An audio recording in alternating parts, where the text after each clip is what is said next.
মাদারীপুরের শিবচরের নয়াবাজার এলাকায় 2023 সালের নভেম্বরে 97,50,00,000 টাকা ব্যয়ে 550 মিটার দৈর্ঘ্যের সেতু নির্মাণ করে এলজিইডি। এর ফলে সরাসরি উপজেলার সাথে দত্তপাড়া, শিরুয়াইল, নীলথি ইউনিয়নের বাসিন্দারা যাতায়াত শুরু করেন। সড়কে পথ কমে যায় 12 কিলোমিটার।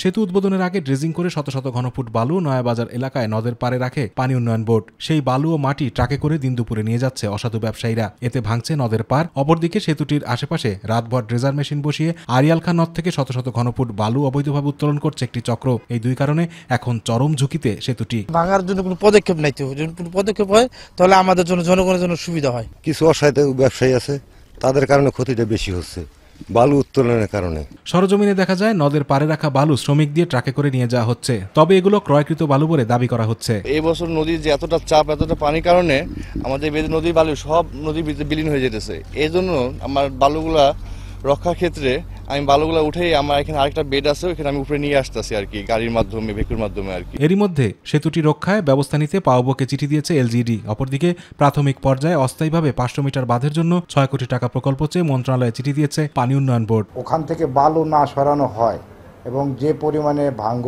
ভাঙ্গনের মাত্রা খুব বেশি তা না, তারপরও পানি উন্নয়ন বোর্ডকে অবহিতকরণ করা হয়েছে এবং আমার চাইতে ওনারা বিষয়টা আরও বেশি অবগত আছে। ঢাকায় অলরেডি আমরা বাজেট চেয়ে এখানে রিপোর্ট করিয়ে দিছি আর কি, এবং তাদেরকেও জানানো হয়েছে যে তাদেরও যদি কোনো বাজেট থাকে তারা যদি আমাদেরকে প্রোভাইড করে, সেক্ষেত্রে আমরা তাদের এই ব্রিজের প্রোটেকশনে যে আমাদের গাইডলাইন দেওয়া লাগে সেটা আমরা ব্যবস্থা করে দেব। অবৈধভাবে বালু উত্তোলন বন্ধ আর সরকারি বালু লুটকারীদের বিরুদ্ধে ব্যবস্থা গ্রহণের আশ্বাস দেন জেলা প্রশাসক। সরকারি বালু নেওয়ার কোনো সুযোগ নাই। আমরা অলরেডি ওখানে আমাদের ম্যাজিস্ট্রেট নিয়োগ করা আছে, আমার ইউনো আছে, এসিলেন্ট আছে। তারা সবসময় যেগুলো অবৈধভাবে বালু উত্তোলন যারা করছেন তাদের বিরুদ্ধে ব্যবস্থা নিচ্ছেন। নয়াবাজারের এই সেতু দিয়ে 3টি ইউনিয়নের 50,000 মানুষ যাতায়াত করেন।